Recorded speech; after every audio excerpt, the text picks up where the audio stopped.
होगा यहाँ पर मैं आकृति सांस्कृतिक एवं सामाजिक संस्था की तरफ से हार्दिक स्वागत करता हूँ। आज हम सब यहाँ पर मौजूद हैं नाटक अफसोस हम ना होंगे, जिसके लेखक हैं रणवीर सिंह और जिसका परिकल्पना एवं निर्देशन किया है मनीष सैनी जी ने। लीजिए प्रस्तुत है अफसोस हम ना होंगे।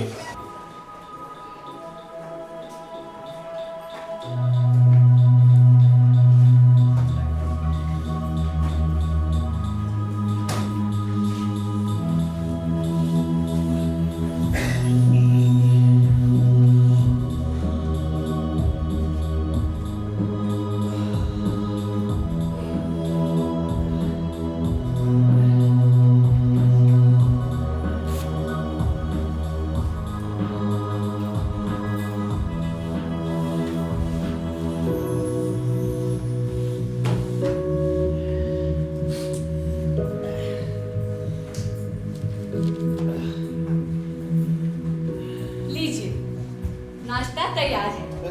Good morning dear. अच्छा बताइए, आप अंडे कैसे पसंद करेंगे, फ्राइड या ऑमलेट? नहीं, मैं सोच रहा हूँ कि कुछ भी ना खाऊं। क्या आपने कुछ कहा? कुछ नहीं। कोई तकलीफ है क्या? कुछ नहीं, बस ऐसे ही सीने में दर्द है, मगर कौन जाने कहीं ये मौत का बुलावा ही ना हो। ना जाने मौत आपको कब से बुला रही है और आप अब तक सही सलामत यहीं बैठे हैं। अरे उषा, किस्मत हमेशा मेरा साथ नहीं देगी। अच्छा, ये सब छोड़िए और नाश्ता कीजिए। नहीं, मैं सोच रहा हूँ जब तक डॉक्टर घोष कुछ ना कह दे तब तक मैं कुछ भी ना खाऊं। क्या आप डॉक्टर घोष को बुलाएंगे? हाँ, मैंने तो उन्हें बुलवा भी लिया है। लेकिन अभी हाल ही में तो आपने अपना मेडिकल चेकअप करवाया था। अरे उस बात को 2 महीने हो गए भाई। उस 2 महीने में पता नहीं कौन कौन सी और बीमारी पैदा हो जाए। और फिर अभी तक उसका ऑडियोग्राम रिपोर्ट का रिजल्ट भी नहीं आया जो डॉक्टर शर्मा ने ली थी। डॉक्टर घोष ने कुछ बताया ही नहीं। कोई बताने वाली बात नहीं होगी इसलिए नहीं बताया, सब कुछ ठीक ही होगा। नहीं, मुझे तो बहुत डर लगता है। तुम क्या समझती हो? कभी हो सके तो अखबार का ये एबिचुरी कॉलम पढ़ा करो। मेरी उम्र के लोग कैसे मर रहे हैं, पढ़ती हो कभी? नहीं। लेकिन तुम्हें पढ़ना चाहिए। मुझे तो पढ़ते ही डर लगने लगता है। जब डर ही लगता है तो आप पढ़ते क्यों हैं? तो तुम क्या समझती हो मैं भी शुद्ध की तरह मिट्टी में गर्दन दबा लूं, जबकि मेरे चारों तरफ लोग मक्खियों की तरह मर रहे हैं। वो बेचारा अजीज, उसकी उम्र ही क्या थी, ऐसे 33 साल। एक दिन सीने में दर्द हुआ और खत्म। जब कभी भी आप सुनते हैं कि किसी फला को ये फला मर्ज है तो बस आप ये सोचने लगते हैं कि आपको भी वही मर्ज है। तुम्हारा कहने का मतलब? यही कि जब पिछले साल सतीश का ऑपरेशन हुआ था तो आप ये सोच बैठे थे कि आपकी कोहनी की हड्डी चूर चूर हो गई। वाह जी वाह, दर्द तो जरूर था। आप रहने दीजिए, मैं देख लेती हूँ।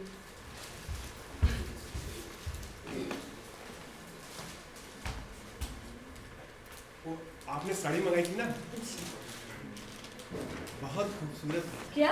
आपकी साड़ी बहुत खूबसूरत है। आप जब इसे पहनिएगा ना तो मुझे जरूर दिखाइएगा जी। और बहुत खूबसूरत लगेंगी आप। नमस्ते अंकल। ये अजीत था ना? जी, नैयर साहब का बड़ा लड़का। साहबजादे काफी दिलफेक नजर आते हैं। नहीं, ऐसी कोई बात नहीं है, वो तो बस थोड़ा मजाकिया है। मजाकिया है? तुम्हें मालूम है बाहर उसकी क्या रेपुटेशन है? अच्छा, ये सब छोड़िए, बताइए साड़ी कैसी लग रही है? आज कॉन्सर्ट की तो ठीक रहेगी ना? हाँ, अच्छी है। नहीं, मैं सोच रही थी ज्यादा गॉडी तो नहीं है ना? हाँ, थोड़ी गॉडी सी तो है। नहीं, इतनी भी गॉडी नहीं है।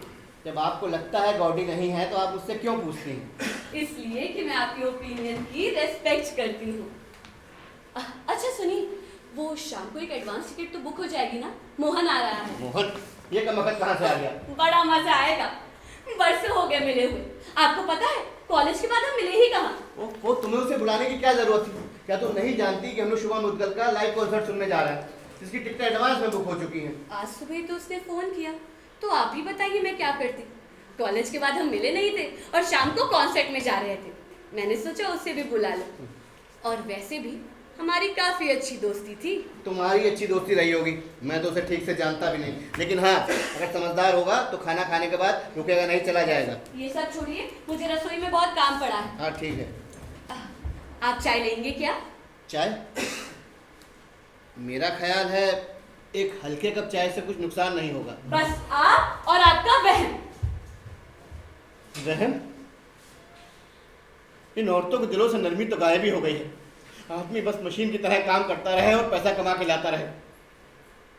अगर किसी दिन अगर ये मशीन बंद हो गई तब मुमकिन है जब मैं अस्पताल में पड़ा दर्द से करा रहा हूँ तब इसके दिल में नरमी जागे, मगर कहीं तब तक बहुत देर ना हो जाए।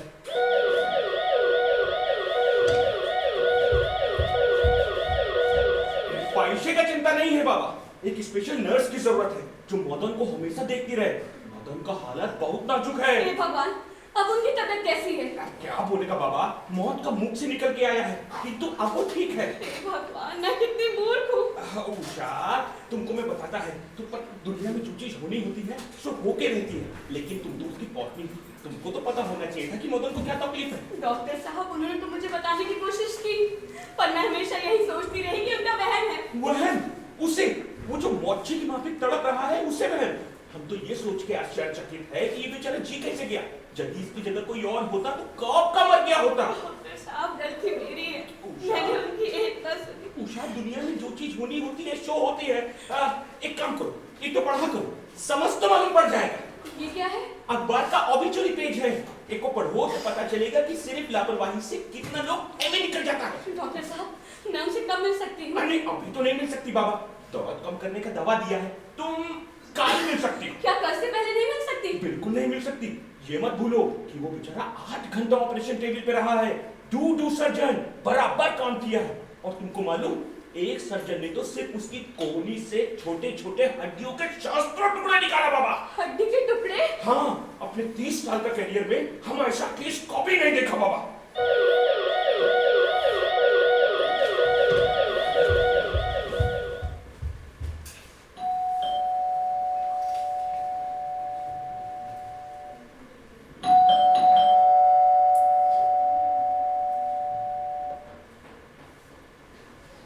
अरे, आप यहाँ क्या बैठे हैं? बेल कब से बज गई है? ये तो मोहन है। मोहन? मैंने सोचा था ये रात को आएगा।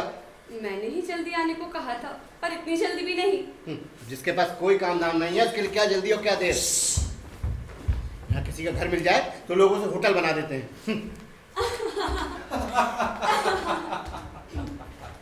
बैठो मोहन, और बताओ कैसे हो? बहुत सालों बाद मिले। हाँ यार, बड़ा लंबा अरसा हो गया। लेकिन तुम बताओ, तुमने अपनी खूबसूरती को कैसे कायम रखा? भाई, मैं तो कॉलेज की 2-4 लड़कियों से, अरे जो कि अपने साथ पढ़ती थी, पहचान ही नहीं पाया। याद है माला की कितनी स्लिम थी और क्या नाचती थी, और अब यूं है। लेकिन तुमने तो वाकई कमाल कर दिया।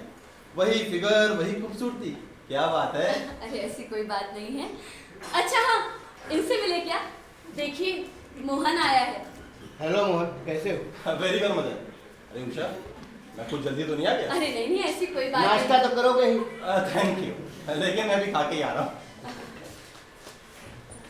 उषा, तुम्हारा मकान बहुत खूबसूरत है और बाहर का कंपाउंड भी बहुत बड़ा है। कितनी जमीन होगी? 5000 स्क्वायर फीट। काफी है। जी हाँ। अच्छा मोहन, ये तो बताओ कि तुमने अपने आप को इतना फिट कैसे रखा है? यार, तुम तो वैसे ही जवान दिखाई देते हो। मैं क्रिकेट और टेनिस अभी तक खेलता हूँ। कॉलेज के बाद मैंने खेलना नहीं छोड़ा। अच्छा हाँ, ये तो बताओ कि तुम्हें ये कैसे मालूम हुआ कि मैं यहाँ रहती हूँ? भाई, मैं तो कंपनी के काम पर टूर पर आया था, ट्रेन में वो शाम मिल गया। अरे भाई, ये जो अपने साथ पढ़ता था, बातों में उसने बताया कि तुम्हारी शादी हुई है और तुम आजकल यहीं हो। तो मैंने उससे तुम्हारा नंबर लिया और तुम्हें कॉल कर दिया। लेकिन उषा, मुझे तो लगा था तुम किसी फिल्म स्टार से शादी करोगी। जी हाँ, रणवीर सिंह से होनी थी, मुझसे हो गई। नहीं, मेरा मतलब ये नहीं था। दरअसल ये मैडम कॉलेज में ब्यूटी क्वीन थी ना, और फिर शादी करके इसने अच्छा ही किया। हाँ, मेरा भी यही ख्याल है। मैं काफी खुशकिस्मत हूँ। बड़ी मेहरबानी आप लोगों की। अच्छा मोहन, ये तो बताओ, तुमने किससे शादी की? मैं? भाई, मैं तो अभी तक को आ रहा हूँ। क्या? अभी तक तुम्हारे हो? यार, तुम कैसे बच गए? अब ये सब तो सब तुम्हारी ही मेहरबानी से है उषा। मेरी मेहरबानी से क्या मतलब? मतलब ये कि जब तुमने कॉलेज में ना कर दी तो उसके बाद नजरों को भी पाया ही नहीं। कैसी बात है? क्या आपको कोई तकलीफ है? कुछ नहीं, बस ऐसे ही सीने में दर्द है। ओह, आई एम सॉरी। अरे नहीं, ऐसी कोई बात नहीं है। और वैसे भी डॉक्टर साहब तो आ ही रहे हैं ना? Doctor? I hope it's nothing serious. नहीं बाबा, ऐसी कोई बात नहीं, बस इन्होंने सोचा कि डॉक्टर को बुला ले। अच्छा, अरे बैठे बैठे बदहजमी हो गई होगी। आप लोग कुछ डॉक्टर के लिए छोड़ दें तो बड़ी मेहरबानी होगी। अच्छा सुनिए, जब तक डॉक्टर घोष आपको देखे ना, तब तक मैं कुछ शॉपिंग करके आऊँ। बताओ मोहन, लंच में क्या खाओगे? भाई उषा, यहाँ तो कुछ भी खिला दो, सब हजम हो जाता है।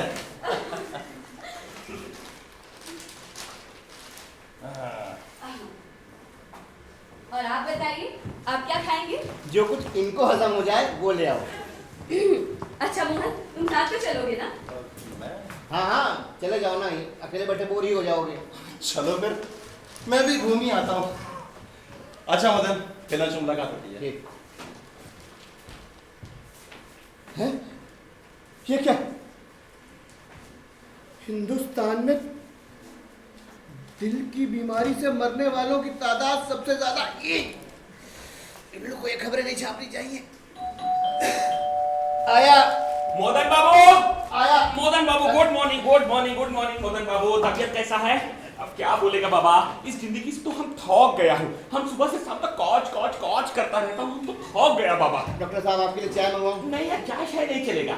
स्पेशलाइजेशन ना करके हम भीषण गलती किया। कभी तुमने देखा है कि कोई नोज थ्रोट स्पेशलिस्ट को सुबह सुबह फोन करके तौल करता है? पैसा भी बेशी मिलता है और आराम भी। लेकिन हम कॉच करते करते थक जाता है। लेकिन ये पेशेंट लोग जब मर्जी आता है तब फोन ठोक देता है।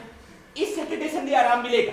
हम फिशिंग पे जा रहा हूँ, ना कोई टेलीफोन, ना कोई पेशेंट और आराम। क्या डॉक्टर साहब, आप 2 दिन फिशिंग पर रहेंगे? अब बिल्कुल रहेगा। और मान लीजिए कोई इमरजेंसी केस हो? इमरजेंसी? कैसा इमरजेंसी बाबा? हमारा 90% पेशेंट तो ऐसा है जिसको कोई रोग ही नहीं है। बाकी 5% जो बचता है उसको हम स्पेशलिस्ट के पास बैठा देता है। और बाकी जो 5% मरने वाला है उसके लिए हम क्या कर सकता है? हाँ, आपको क्या तकलीफ है? डॉक्टर साहब, मेरे यहाँ पे बहुत दर्द हो रहा है। हाँ बैठो, देखना होगा।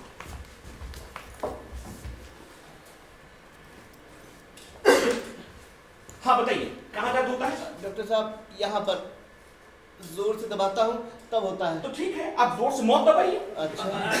क्या आपको दर्द बहुत भीषण जोर से होता है कि मैंने रुक रुक के धीरे धीरे होता है? ऐसे ही होता है डॉक्टर नहीं साहब? नहीं, एक रकम का बताइए। बहुत जोर से होता है डॉक्टर क्या साहब। इतना जोर से होता है कि रात्रि में आपका नींद टूट जाता है? अरे रात में नींद आती कहाँ डॉक्टर साहब? रात में नींद नहीं आने का क्या कारण है? इसी दर्द की वजह से। देखना होगा। सांस लीजिए तो, एक बार आओ, एक दोबारा।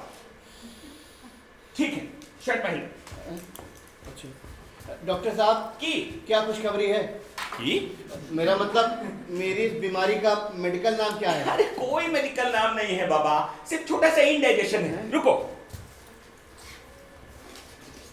ये लो, एक गोली अभी और एक गोली सोने से पहले खा। लेकिन डॉक्टर साहब, ये गोलियां क्या हैं?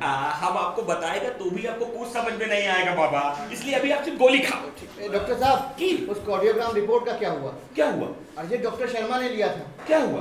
तब उसका रिजल्ट क्या आया? अरे इतना जल्दी रिजल्ट आता है बाबा? डॉक्टर शर्मा जल्दी केमन करेगा, हफ्ता 2 हफ्ता में आ जाएगा। ऑलरेडी 2 हफ्ते थे उनके पास। अरे डॉक्टर शर्मा बहुत बिजी आदमी है, शहर का सबसे बड़ा कार्डियोलॉजिस्ट है, मालूम? हाँ। डॉक्टर साहब, ये अर्जेंट है, दवा लेना। अरे नहीं, तो मरीज लोगों के माफी बाद में भी खा सकता है बाबा। नहीं, मैं भी ले लेता हूँ।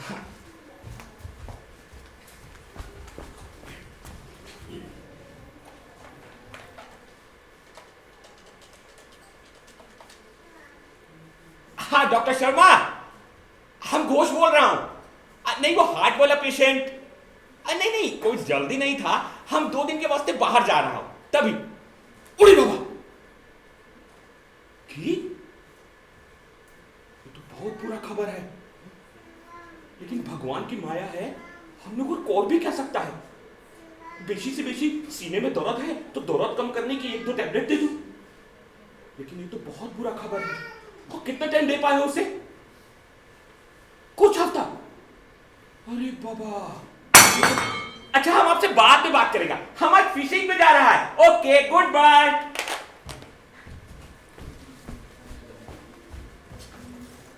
डॉक्टर साहब की? क्या अभी भी इन गोलियों की जरूरत है? हाँ बिल्कुल है, खा लो, सीने के दर्द में आराम मिलेगा। अच्छा डॉक्टर साहब, मान लीजिए आपका कोई मरीज मर रहा हो तो क्या ये बात आप उसे बताएंगे क्या? कि वो मरने वाला है? अरे बूढ़ी बाबा, ये तो बहुत टिपिकल क्वेश्चन है, प्रायः सब डॉक्टर लोग के सामने आता है, किंतु अभी तो हम ये कह सकता है कि ये सिचुएशन पे डिपेंड करता है। सिचुएशन? हाँ, जैसे मान लो हमारा किसी मरीज का बिजनेस भला रकम चलता हो, इंश्योरेंस का सब पैसा जमा किया हो और उस पैसे से समस्त तो जिंदगी अच्छे से निकल सकता है, तो हम उसको कुछ भी नहीं बताता था। लेकिन डॉक्टर साहब, मान लीजिए वो मेरी तरह आपका अच्छा दोस्त हो, तब? आपका वसीयत बना है, हाँ इंश्योरेंस का पैसा भी जमा किया है, हाँ बिजनेस भी भला रकम चलता है, हाँ। तो फिर हम आपको कुछ नहीं बता सकता बाबा। अच्छा अभी हम चलता है, 2-4 तो पेशेंट और देखने का है। हाँ okay okay, goodbye goodbye. Doctor साहब, डॉक्टर साहब!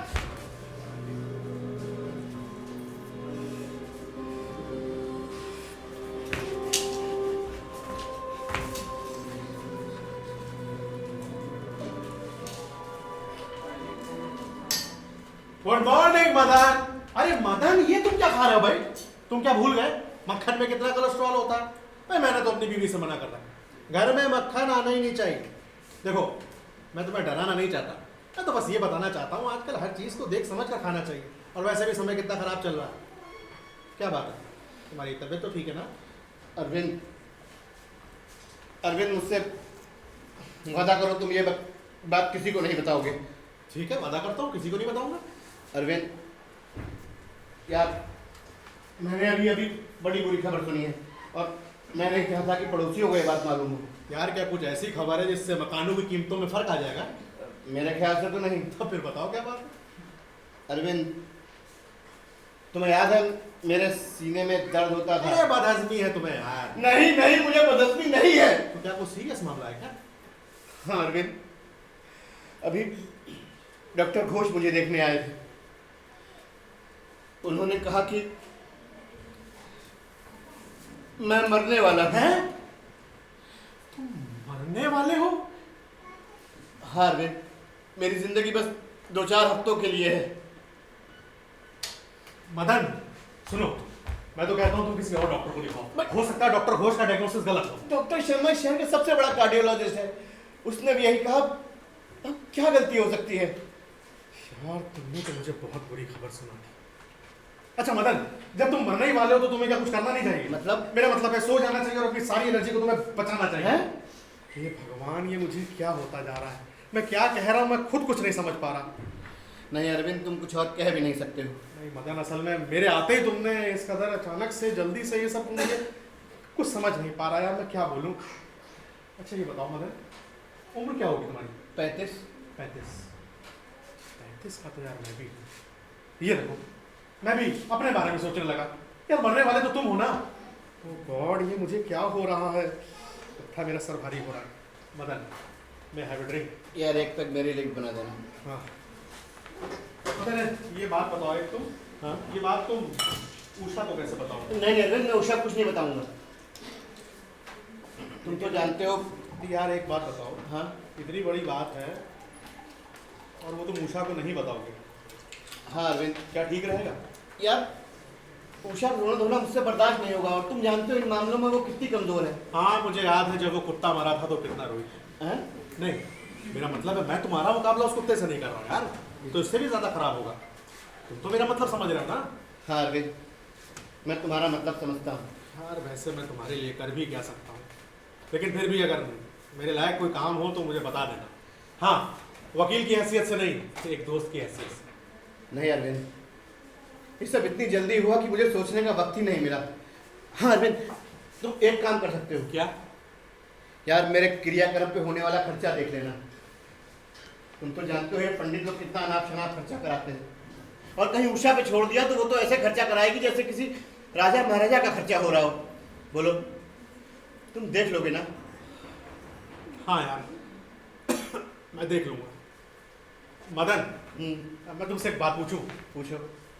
तुम्हारे बाकी सब काम तो ठीक है ना? मेरा मतलब है वैसे वैसे के। हाँ, ज़्यादा पैसा तो इंश्योरेंस का ही मिलेगा। और ये जो तुम्हारा मकान है इसका? यार ये मैंने गिरवी रखा हुआ है, वो जो पीछे का पोर्शन बनवाया था उसके लिए। देखो भाई मदन, अगर तुम मुझसे राय लेते तो मैं तो तुम्हें राय कभी ना देता, क्योंकि मकान पर कितना ही पैसा क्यों ना खर्च करो, बेचते वक्त उसके पूरे नाम नहीं मिलते। हाँ लेकिन अरविंद, उषा को तो हो सकता है बेचना ही पड़े। यार तुम देख लेना कि उसे ठीक दाम मिल जाए। यार मैं देख लूँगा, परेशान नहीं। यार हम लोग भी बहुत बड़ी गलती करते हैं। हम लोग कौन? हम मर्द लोग, हमें चाहिए कि हम अपनी औरतों को सब काम काज सिखाएं, ताकि हमारे मरने के बाद वो मूर्ख तो ना बने। हमें चाहिए कि उन्हें सब कारोबार बताएं। अरे अरविंद, अरे उषा, तुम आ गई। अच्छा उषा, तुम थक गई हो, प्लीज। नहीं, मैं कोई खास थकी भी नहीं। और सुनिए ना, आप यहाँ क्या खड़े हैं? बाहर जाइए, मोहन अकेला है लॉन पर। हाँ, अभी चला जाऊंगा थोड़ी देर में। अच्छा अरविंद, ये बताओ मालती कैसी है और तुम कैसे हो? मालती ठीक है, मैं भी ठीक हूँ। उषा ये बताओ तुम्हारी तबीयत कैसी है? मेरी तबीयत को क्या हुआ? नहीं देखो उषा, तुम्हें कोई भी काम हो तुम मुझे बता देना, तुम तकल्लुफ मत करना, है ना? अच्छा, तो ये बात है। ये बात बिल्कुल नहीं है, ये बात मैं बिल्कुल ठीक कह रहा हूँ। तुम्हें कोई भी काम हो, चाहे दिन हो या रात हो, अरविंद अरविंद, मेरा ख्याल तुम्हें अब चलना चाहिए, शाम को मिलेंगे। हाँ यार, तुम ठीक कहते हो, शाम को मिलता हूँ। उषा, शाम को मिलता हूँ खाने पे। तो ये किस बात की खुशी मना रहा था? अब मुझे क्या पता। अच्छा, तो क्या मैं आपसे ये पूछूं कि आप दोनों किस बात की खुशी मना रहे थे? ये अच्छा, ये तो मैंने बस एक छोटा सा पैक उसे कंपनी देने के लिए ले लिया था। अच्छा, आप कंपनी देने के लिए एक पैक बना सकते हैं पर मक्खन नहीं खा सकते। अजीब बात है। अच्छा हाँ, डॉक्टर घोष आए थे? हाँ। क्या बताया उन्होंने? कुछ नहीं, बस यही बताया कि बदअज़मी। देखा, मैंने तो पहले ही कहा था। तुमने बिल्कुल ठीक कहा था उषा। उषा, आज तुम कितनी खूबसूरत लग रही हो। हाँ, छोड़िए भी। आपको पता है, मैं आज पेट्रोल पंप पर गई थी और उस पेट्रोल पंप वाले ने मुझे ये चेक वापस कर दिया। कहने लगा, मेम साहब ये तो गलत है। अब आप ही बताइए मैंने क्या गलती की? बिल था 450 रुपये का और मैंने बना दिया 4500 रुपये का। हाँ, और मैडम ये आपकी कार का नंबर है। ये भी खूब रही। हाँ उषा, अगर बुरा ना मानो तो तुम्हारे लिए मास्टर रखवा दें। मास्टर क्यों? हाँ, तुम्हें हिसाब किताब सिखा दिया करेगा। मगर क्यों? यार हिसाब किताब तो आना चाहिए ना उषा। अच्छा ये बताओ, एमोर्टाइजेशन और मॉर्गेज क्या होता है? क्या क्या क्या? फिर से कहिए तो। अरे बाबा, एमोर्टाइजेशन और मॉर्गेज। मुझे नहीं मालूम ये सब। लेकिन तुम्हें मालूम होना चाहिए उषा। मगर मेरे जानने से क्या फायदा? और वैसे भी मुझे रसोई में बहुत काम पड़ा है। अच्छा ठीक है, मैं रसोई के बारे में ही तुमसे बात करता हूँ। ये बताओ, आज खाने के लिए क्या लेकर आई हो? पनीर। 1 किलो पनीर कितने रुपए का हुआ? मैंने तो आधा किलो खरीदा है। अच्छा बाबा, आधा किलो की कीमत क्या है? आप भी अजीब बातें करते हैं। जब मुझे 1 किलो की कीमत नहीं मालूम तो आधा किलो की कैसे मालूम होगी? तो उषा, यही तो मैं बताने की कोशिश कर रहा हूँ तुमको कि तुम्हें जानना चाहिए कि लोग तुमसे बेईमानी नहीं कर रहे हैं। ताज्जुब होता है कि जब भी आप ऐसे भाव ताव पूछते हैं ना तो जरूर कुछ गड़बड़ होती है। सच बताइए, क्या बात है? नहीं, कोई बात नहीं। तो फिर आप ऐसे मुझसे सवाल मत पूछा करिए, मुझे बहुत घबराहट होती है। अच्छा, जैसी आपकी मर्जी। अच्छा, नाराज मत होइए। आप अपना बिजनेस देखिए और मैं अपनी रसोई। नहीं, इससे नहीं होगा। पहले का अच्छा था, आदमी मरा, उसके साथ उसकी औरत सती हो गई। कम से कम हम लोग को ये फिक्र तो नहीं होती थी कि हमारे बाद हमारी बीवियों का क्या होगा। मुझे तो बहुत डर लगता है, कहीं दुनिया वाले से ठग ना ले, कहीं इसकी हालत वो ना हो जाए कि इसे सड़क पर भीख मांगना पड़े।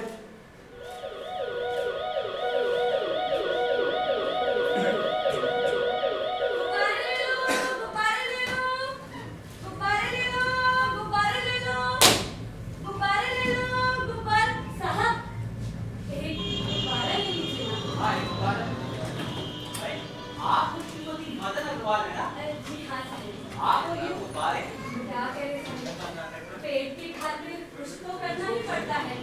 बड़ा अफसोस। नहीं, मैं और गुब्बारे लेना चाहता हूँ। क्या दाम है? 10 रुपए का एक ऐसा है। आप खरीद कर कितने में लाएंगी? दर्जन के हिसाब से बिकते हैं ऐसा है। 150 रुपए दर्जन। कितनी भोली है। भला आपने ये काम किया भी तो। आपको मालूम है इस हिसाब से हर गुब्बारे पर आप 2.5 रुपए से ज्यादा नुकसान उठाएंगे। आपको 10 रुपए में नहीं 15 रुपए में बेचने चाहिए। जी साहब, अब से ध्यान रखेंगे। धन्यवाद। ध्यान रखिएगा, नहीं तो नुकसान हो जाएगा आपको। जी, गुब्बारे ले लो, गुब्बारे ले लो।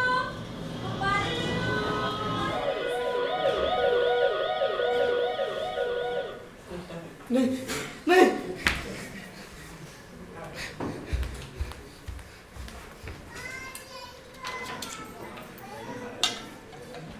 हेलो मदन। मदन, मैं काफी सोच विचार करने के बाद एक नतीजे पर पहुंचा और देखो मैं करूंगा भी वही, बस तुम मुझे मना मत कर। तुम क्या करना चाहते हो अरविंद? मैं तुम्हारी जीवनी लिखना चाहता हूँ और बड़े बड़े अखबारों में छापूंगा। ठीक है अरविंद, लिख लो। नहीं मदन, ये उदास नहीं होते यार, तुम मेरे सबसे अच्छे दोस्त हो। मैं ऐसी जीवनी लिखूंगा कि तुम मशहूर हो जाओगे। मुझे पूरा यकीन है मेरे दोस्त, लेकिन मैं उसे पढ़ने के लिए जिंदा नहीं रहूंगा। नहीं, तुम चाहो तो मैं रफ ड्राफ्ट लिख के दे देता हूँ तुम्हें भी। नहीं अरविंद, उसकी कोई जरूरत नहीं है। आई एम सॉरी मदन, मुझे तुमसे ये बात अभी नहीं करनी चाहिए थी। नहीं अरविंद, मैं सिर्फ उषा को लेकर परेशान हूँ। बेचारी बहुत भोली है, कहीं ऐसा ना हो कि लोग उसे ठग लें। मदन, उषा के लिए तुम्हारा दर्द मैं समझ सकता हूँ यार, लेकिन तुम ये क्यों नहीं सोचते कि उषा अभी जवान है?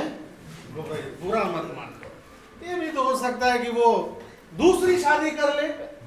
नहीं अरविंद, इसमें बुरा मानने की क्या बात है, लेकिन फिर मैं सोचता हूँ कि उषा के साथ वो ना हो जो सरला टंडन के साथ हुआ। सरला? मैंने सुना नहीं यार नाम, ये सरला टंडन कौन हुई, कहाँ? यार सरला और सतीश हमारे दोस्त थे, दोनों में प्यार भी था और पैसा भी। एक दिन सतीश के गले में दर्द हुआ और वो बेचारा 2 घंटे में ख़त्म हो गया। उसके बाद सरला ने सतीश के दोस्त को बुला लिया बिजनेस संभालने के लिए, बाद में उसी से शादी भी कर ली।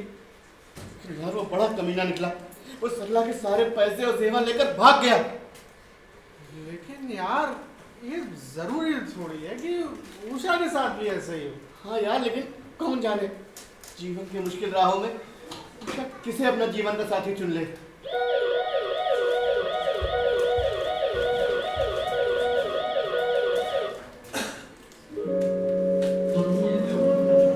देखो राजू, मैं तुम्हारे लिए हार लेके आया हूँ। डियर, ये तो काफी खूबसूरत है ना? है जी। लाओ, मैं अपने हाथों से पहना दूंगी।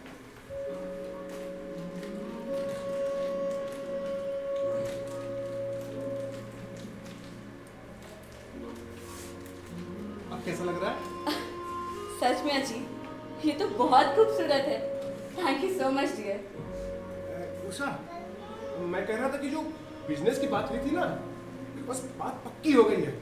कॉन्ट्रैक्ट मिलने ही वाला है, बस कल ही साइन करूंगा। ये तो बहुत अच्छी बात है डियर। अच्छा, तुम्हें पैसों की जरूरत तो नहीं है ना? पैसों की नहीं, कुछ ज्यादा पैसे की नहीं चाहिए, बस यही 20-30 लाख की जरूरत पड़ेगी और ये तो मदन के इंश्योरेंस से हो जाएगा।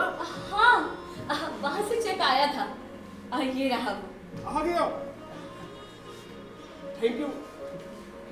उषा, मैं सोचता हूँ अगर कुछ और पैसों की जरूरत पड़े तो क्यों ना इस घर को गिरवी रख दे या बेच दे। डियर, तुम कितने अच्छे बिजनेसमैन हो। तुम्हें पता है, तुम अगर पहले मिले होते मदन से तो तुम दोनों की काफी अच्छी दोस्ती होती। क्यों नहीं?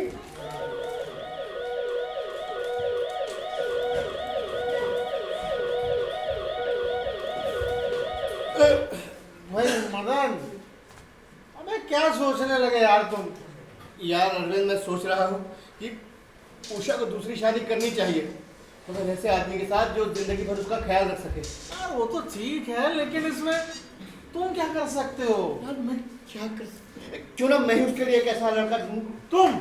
हाँ तुम तलाश करोगे, लेकिन किसे करोगे? यार ये मैं अरविंद, मैं एक लड़के को जानता हूँ। कौन है? बताओ मुझे। मैं उसे बहुत अच्छी तरह मदन, आपका बगीचा कितना बड़ा है और कितने सुंदर गुलाब हैं। ओह, आई एम सॉरी, मैंने आप लोग को डिस्टर्ब कर दिया। अरे नहीं नहीं मोहन, हम लोग तुम्हारे बारे में बात कर रहे थे। क्या?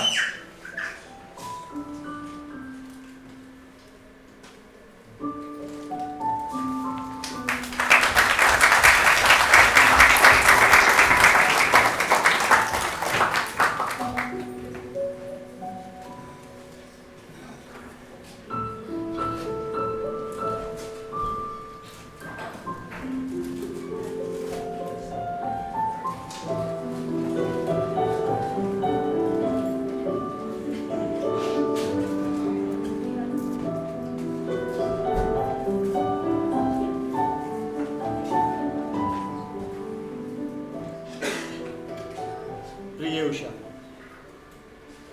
जब तुम ये खत पढ़ोगी उस वक्त मैं मर चुका हूँगा। हाँ, उसी बीमारी से जिसे तुम वहम कहा करती थी। मुझे बताते हुए बहुत खुशी होती है उषा कि मेरा बिजनेस बिल्कुल ठीक ठाक चल रहा है और मेरे ऊपर किसी का कोई उधार नहीं। डियर, पिछले 10 साल में तुमने मुझे जो खुशी और प्यार दिया है, मैं हमेशा उसके लिए तुम्हारा एहसानमंद रहूँगा। अब मैं एक बहुत नाजुक मसले पर तुमसे बात करना चाहता हूँ। जब मुझे मालूम पड़ा कि मैं मरने वाला हूँ तो मुझे तुम्हारी ही चिंता सताने लगी कि मेरे बाद आखिर तुम्हारा क्या होगा। इसीलिए मैंने जानबूझकर तुम्हारा और मोहन का साथ साथ घूमना प्लान किया ताकि तुम दोनों करीब आ सको और तुम दोनों में मोहब्बत पैदा हो सके। ये बातें मैं तुम्हें इसलिए बता रहा हूँ उषा, ताकि जब तुम मोहन से शादी करो तो अपने आप को गुनहगार मत समझो। सदा तुम्हारी भविष्य की शुभकामनाओं के लिए तुम्हारा स्वर्गवासी पति मदन मोहन अग्रवाल।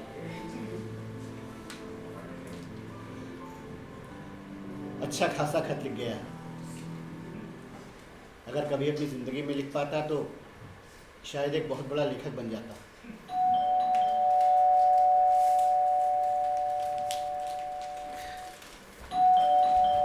कौन? आदाब अर्ज करता हूँ। अंदर आने की गुस्ताखी के लिए माफी चाहता हूँ। असल में बाहर खड़ा बड़ी देर से घंटी बजा रहा था। मुझसे मिलिए, मैं सेल्समैन। सेल्समैन? जी हाँ, मेरा नाम अब्दुल बेग है और मैं यादगार बनाने वाली कंपनी का सेल्समैन हूँ। यादगार? जी जनाब, शायद ये बात आपके जहन से उतर गई होगी। आपने हमारे दफ्तर में फोन किया था। हाँ हाँ, आइए आइए। शुक्रिया। जी जनाब, मैं तो वक्त से पहले ही चला था, लेकिन मुझे एक दो जगह और भी जाना था। इसे यूं कह लीजिए कि वक्त कोता और किस्सा तोलानी। खैर, आप ये बताइए, आपको मेरे इंतजार की जहमत तो नहीं उठानी पड़ी? जी नहीं, जी नहीं। आपके लिए चाय मंगवाऊं? जी नहीं शुक्रिया। जी जनाब, आपकी इस जियारत के लिए तो मैं बहुत खुशनसीब हूँ। आप ये बताइए कि आपको हमारी कंपनी के बारे में पता कैसे चला? किसी दोस्त ने बताया या फिर किसी इश्तिहार से मालूम चला? जी, इश्तिहार से। वो इश्तिहार वाकई बड़ा अच्छा है। असल में उसे एक मशहूर आर्टिस्ट ने शक्ल दी है। तो ये बताइए, मैं आपको प्लॉट दिखाऊं? हाँ हाँ, आपकी स्कीम क्या है बताइए। हाँ, स्कीम बहुत बेमिसाल है जनाब। असल में जिस हिसाब से मुगल बादशाहों ने अपने जमाने में मकबरे यानी कि यादगार बनवाए, उन्होंने ये हुक्म दिया कि उनकी और उनकी बेगम की कब्रें वहीं पर बनाई जाएं। अब मिसाल के तौर पर आप ताजमहल को ही ले लीजिए। अब देखिए ना, यादगार आपकी है और अगर किसी दूसरे आदमी ने इसे अपने हिसाब से शक्ल दी तो क्या फायदा हुआ? अजी जनाब, आपकी रूह को सुकून कैसे पहुंचेगा? अच्छा, थोड़ी देर के लिए आप फर्ज कीजिए कि आप एक ऐसी जगह पे हैं जो आपकी मनपसंद का नहीं है। अजी जनाब, जीते जी तो आप बाहर भी जा सकते हैं, लेकिन मरने के बाद तो नामुमकिन है। तो इस हिसाब से आप ये तो मानेंगे कि यादगार तो अपनी ही मन मर्जी का होना चाहिए। ये देखिए, ये सब हम लोगों ने ही बनवाया है। और भी है, ये प्लॉट हमने बनाए हैं। ये वाला आपके लिए काफ़ी अच्छा है। ये जगह बहुत ऊंची भी है, यहाँ से सारा शहर दिखाई देता है। और ये देखिए, इसके पीछे नदी भी बहती है और जनाब रात में काफ़ी खूबसूरत लगता है। जी हाँ, वाकई बहुत खूबसूरत है। ऐसा करिए, मेरे लिए एक जगह बुक कर दीजिए। जी जनाब, एक ही? नहीं, एक आप मेरी वाइफ के लिए भी कर दीजिए। और जनाब बच्चे? जी हमारे बच्चे नहीं हैं। अच्छा, आपके यहाँ कभी कोई ऐसा केस आया है जहाँ खाबिन के मरने के बाद औरत ने दूसरी शादी करी हो और दूसरे खाबिन की यादगार भी वहीं पर हो? जी नहीं जनाब, अभी तक तो ऐसा कोई केस नहीं आया। तो आप एक प्लॉट और बुक कर दीजिए। दूसरे खाबिन के लिए? जी हाँ, मैं चाहता हूँ तीनों जहाँ भी रहें साथ साथ रहें। बड़ा अच्छा। कितने पैसे हुए? बस 3 लाख। जी, अगर मैं आपको चेक दे दूं तो आपको कोई एतराज़ तो नहीं? जी बिल्कुल नहीं, बिल्कुल भी नहीं। जी नहीं, वो बात दरअसल ये है कि मैं नहीं चाहता कि मेरी वाइफ को ये बात मालूम पड़े। आप समझ सकते होंगे। हाँ, शायद आप उन्हें सरप्राइज देना चाहते हैं। जी हाँ, ये लीजिए। वैसे कब तक बनकर तैयार हो जाएगा? जी हम तो हमेशा ही तैयार रखते हैं, बाकी जब आप तशरीफ ले आए। हेलो मदन, तुम्हारी यार वो तबीयत कैसी है? देखो, अगर तुम नहीं बताना चाह रहे हो तो कोई बात नहीं, नहीं पूछूंगा नहीं। ये माफ करना, मुझे नहीं मालूम था कि तुम्हारे कोई दोस्त भी अरे है। नहीं नहीं, आप हैं मिस्टर अरविंद कुमार और आप हैं mister Beg. I am the salesman of Yadgar company. Oh thank you, thank you. Madan तुम लोगे? नहीं थैंक यू। और मिस्टर यादगार जी आप लेंगे क्या? जी नहीं, शुक्रिया। कोई बात नहीं, मैं ले लेता हूँ। जी जनाब, मैं चलता हूँ, 1-2 दिन में आपकी रसीद भिजवा दूँ। जी बेहतर। आदाब।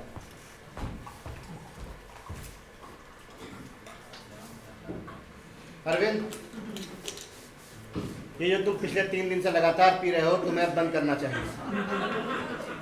मदन तुम बिल्कुल ठीक है, मुझे जरूर बंद करना चाहिए, लेकिन यार ये सब मैं इसके बगैर नहीं सह सकता। लेकिन हाँ, जो तुम उषा के लिए कर रहे हो ना, उसके लिए मुझे तुम पर नाज है।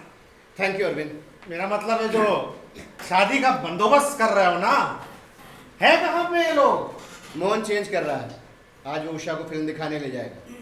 मगर तुम्हारे दिमाग में कभी ये ख्याल नहीं आता कि शायद उषा मोहन से शादी? नहीं नहीं नहीं अरविंद, अभी तो उषा को एक ऐसे साथी की जरूरत है जो ढलती उम्र में उसका साथ दे सके। तुम कितने अच्छे आदमी हो मदन, तुम्हारे जाने के बाद मुझे तुम्हारी बहुत याद आई। लेकिन यार मैं तुम्हारे लिए कुछ नहीं कर सकता क्या? नहीं अरविंद, ये तुम यार सोचने लगते हो बार बार, पता नहीं क्या सोचते हो रहते हो तुम। कुछ नहीं यार, मैं बस यही सोच रहा हूँ कि हम लोग ने कितने दिन, महीने, साल क्यों ही बर्बाद कर दिए। कभी जिंदगी का मजा ही नहीं लिया। और जानते हो क्यों? क्यों? क्योंकि हम लोग जिंदगी की बारीकियों को समझने की कोशिश ही नहीं करते। हम लोग पैदा होते हैं, होश संभालते हैं और एक दिन मर जाते हैं। हम चीज़ों को छू सकते हैं, महसूस कर सकते हैं, मगर कितने कम वक्त के लिए। और एक दिन हम चले जाते हैं और दुनिया के कारोबार पर कोई फर्क नहीं पड़ता। नहीं मदन, लेकिन ये दुनिया तुम्हारे बगैर पहले जैसी नहीं रहेगी, बिल्कुल नहीं रहेगी। और आज जब ये महसूस कर रहा हूँ तो मेरे पास समय ही नहीं बचा। ये देखो अरविंद, मैं हमेशा से सांस लेता रहा, लेकिन हवा में जो ताजगी मुझे आज महसूस होती है वैसी पहले कभी महसूस नहीं हुई। ये फूल देखो अरविंद, घर में हमेशा से फूल थे, लेकिन मैंने कभी देखा ही नहीं कि ये कितने खूबसूरत हैं, कितने मुलायम हैं। और ये मेज देखो अरविंद, ये मेज हमेशा से यहाँ थी, लेकिन आज महसूस कर रहा हूँ तो ये कितनी खूबसूरत है। और अब जब मैं ये चीज़ें महसूस करता हूँ तो मेरे पास समय ही नहीं बचा। लेकिन तुम्हारे पास समय बचा है अरविंद। उठो उठो अरविंद, उठो और इस खूबसूरत दुनिया को अप्रिशिएट करो। बिल्कुल, तुम बिल्कुल सही कहते हो। मुझे इस खूबसूरत जिंदगी को एप्रिसिएट करना चाहिए और मैं करूंगा भी यार, जरूर करूंगा। लेकिन तुम ठीक कह रहे थे यार, ये मेज तो वाकई मुलायम है यार, बहुत मुलायम है यार ये तो। अरविंद, मुझे बड़ी खुशी होती अगर मैं लोगों को बता पाता ये दुनिया कितनी खूबसूरत है। लेकिन मदन, आज के बाद मुझे कहीं भी जब कभी भी कोई मेज मिलेगी तो मैं उसे छू कर देखूंगा। लेकिन यार क्या मैं तुम्हारे लिए कुछ भी नहीं कर सकता क्या? नहीं अरविंद, फिलहाल अरविंद तुम एक काम कर सकती हो। नहीं अरविंद, अभी नहीं, हम लोग कल मिलते हैं। ठीक, लेकिन मदन मेरे लायक कोई काम हो तो तुम मुझे बता देना। तुम मेरे सबसे अच्छे दोस्त हो, ठीक है? बता देना। डियर, जरा इसे बंद कर दीजिए ना, ना जाने कैसा हुक लगाया है, कभी बंद ही नहीं होता। इस साड़ी में तुम कितनी खूबसूरत लगती हो उषा। नई साड़ी है?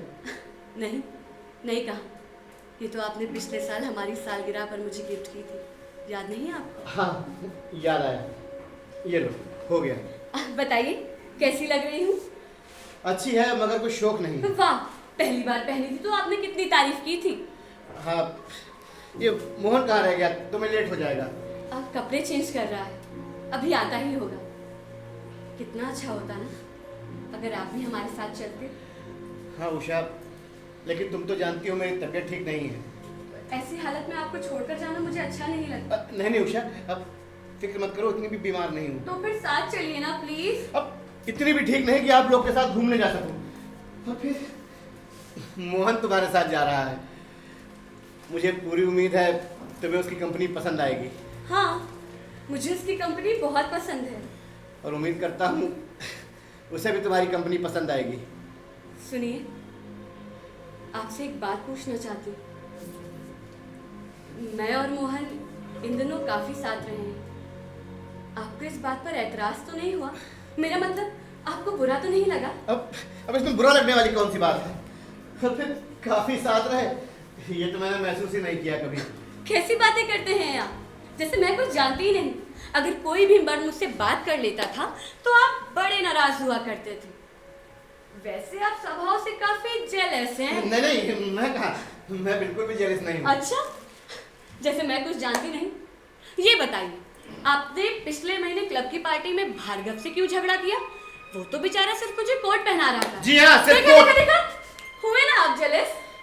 हाँ, हो सकता है मैं बिल्कुल वैसा रहा हूँ, लेकिन अब मैं बिल्कुल भी वैसा नहीं हूँ। ये तो मुश्किल से 1 महीने पहले की बात है। इतनी जल्दी आप में चेंज आ गया? अरे इतने कम वक्त में भी लोगों के जज्बात बदल जाते हैं। सुनिए, हाँ मैं अब आपसे एक बात पूछना चाहती हूँ। पूछो। आप ये सब क्यों कर रहे हैं? मैं क्या कर रहा हूँ? यही कि जब मैं और मोहन दोनों बाहर जाते हैं आप हमारे साथ क्यों नहीं चलते? अब इसमें बताने वाली बात क्या है भाई? मेरी तबीयत ठीक नहीं है और फिर मेरी वजह से तुम्हारा प्रोग्राम खराब है। ताजुब है, पहले जब भी आपकी तबीयत खराब होती थी मैं रात रात भर आपके पास बैठी रहती थी, और आप भी यही चाहते थे। तब तो आपने कभी नहीं कहा कि जाओ उषा कहीं बाहर घूम के आओ। वो रातें मुझे अच्छी तरह याद है। अब क्या हो गया आपको? कुछ भी तो नहीं हुआ है। नहीं, कुछ हुआ तो जरूर है, और जहां तक मैं समझती हूँ इसका कारण सिर्फ एक ही है। क्या? औरत। क्या? जी, अब आप दूसरी औरत से मोहब्बत करने लगे हैं। ये तुम क्या कर रही हो? मैं बिल्कुल ठीक कह रही हूँ। जब मैं और मोहन बाहर चले जाते हैं तो क्या करते हैं? कहाँ जाते हैं? उषा, देखो तुम्हें गलतफहमी हुई है। नहीं, पर मेरी समझ में ये नहीं आता कि इसकी वजह क्या है। शायद वजह सिर्फ यही हो कि अब आप मुझसे प्यार नहीं करते। नहीं उषा, मैं तुमसे बहुत मोहब्बत। नहीं, मैं जानती हूँ आपके मन में कोई और भी है। नहीं उषा, देखो तुम्हें गलतफहमी हुई है, ऐसा नहीं है। मैं आपकी बात बिल्कुल नहीं मान सकती।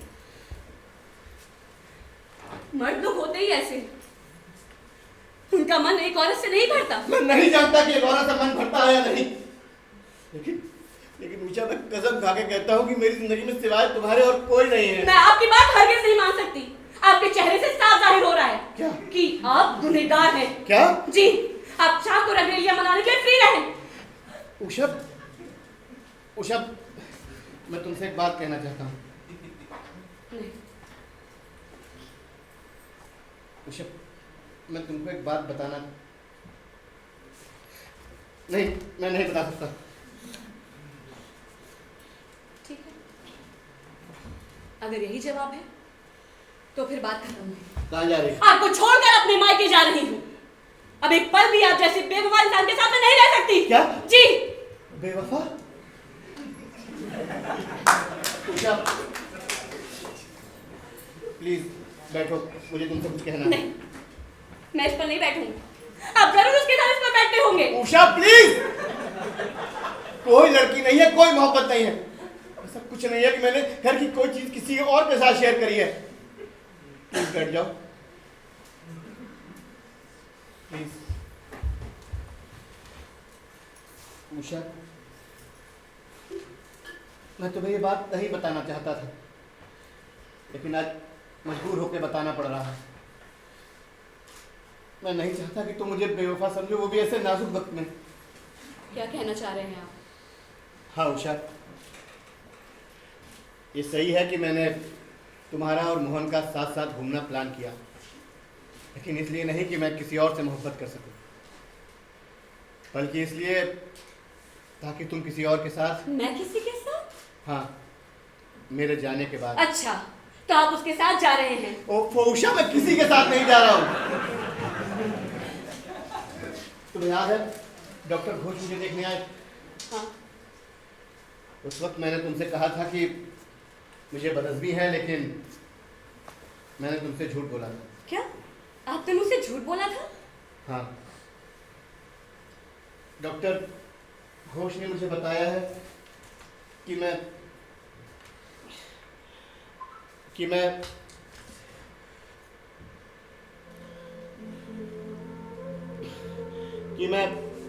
मरने वाला हूँ। क्या?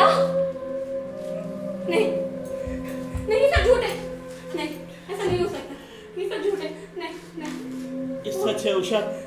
डॉक्टर ने बताया कि मेरी जिंदगी बस 2-3 हफ्तों के लिए है। ये झूठ है, नहीं हो सकता। नहीं। ये सच है उषा। और फिर मैं किसी और से प्यार करूं, इससे तो यही अच्छा है ना कि मैं मर जाऊं।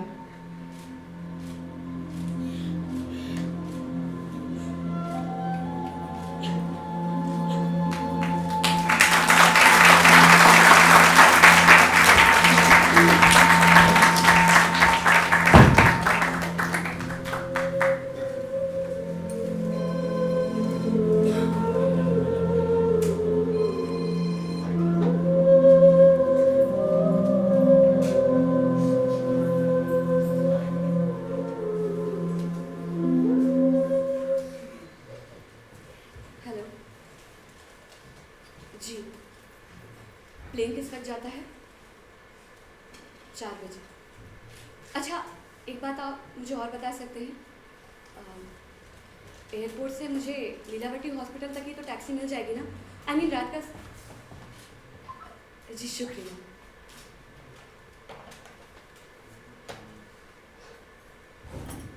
टिकट मिल गई है। Very good.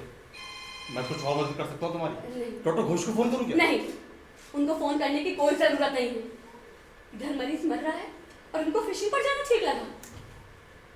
उषा, तुम्हारे हिम्मत की दाद देनी होगी। बहुत हिम्मत है तुमने। नहीं मोहन, इसमें हिम्मत की क्या बात है? पर मोहन, तुम्हें पता है, मैं अपने आप को कभी माफ नहीं कर पाऊंगी।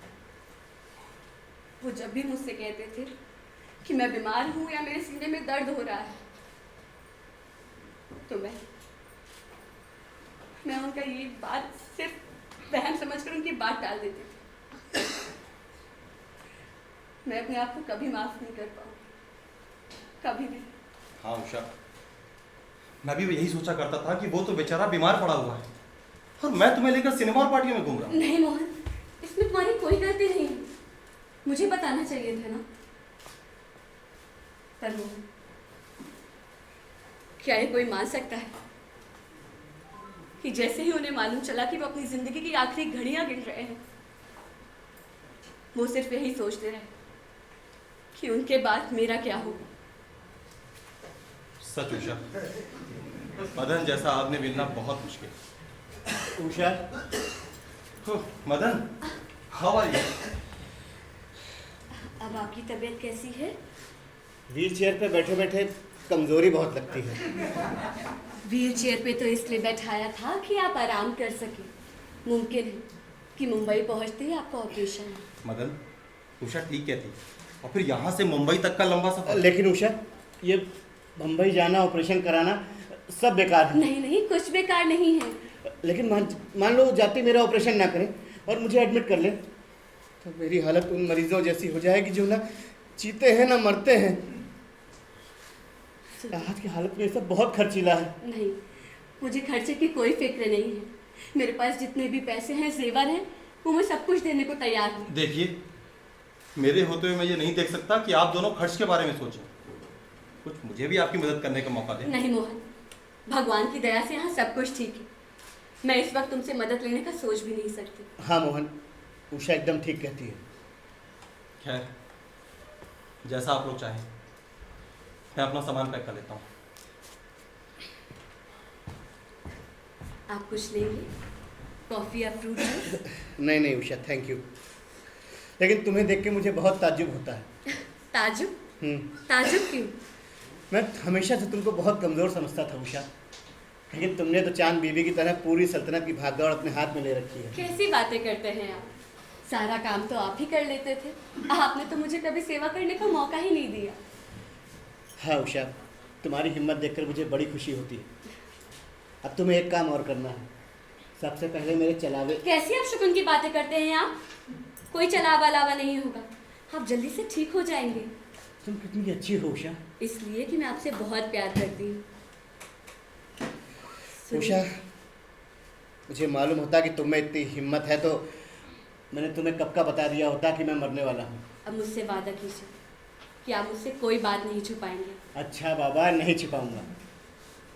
सुनिए,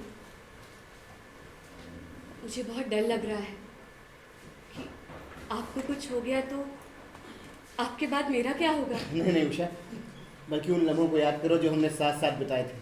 वो कितने खूबसूरत थे। हाँ, सचमुच 10 साल इस कदर खुशी में गुजरे कि पता ही नहीं चला कि 10 साल गुजर गए। 10 नहीं 11 साल। वो कॉलेज के बाहर छोटी सी कैंटीन भूल गई। उसे भला कैसे भूल सकती हूँ? आपसे पहली बार वही तो मिली थी और मुझे पहली मुलाकात में ही पता चल गया था कि मुझे आपकी एक नर्स की तरह सेवा करनी पड़ेगी। याद है आपको? पहली मुलाकात ही में आपके सिर में दर्द हो गया था और मैंने आपके सिर को दबाया था और आपने मेरे हाथों को पकड़ते हुए कहा था कि उषा, काश तुम जिंदगी भर मेरे सर को ऐसे ही दबाती रहो। अरे क्या हो गया आपको?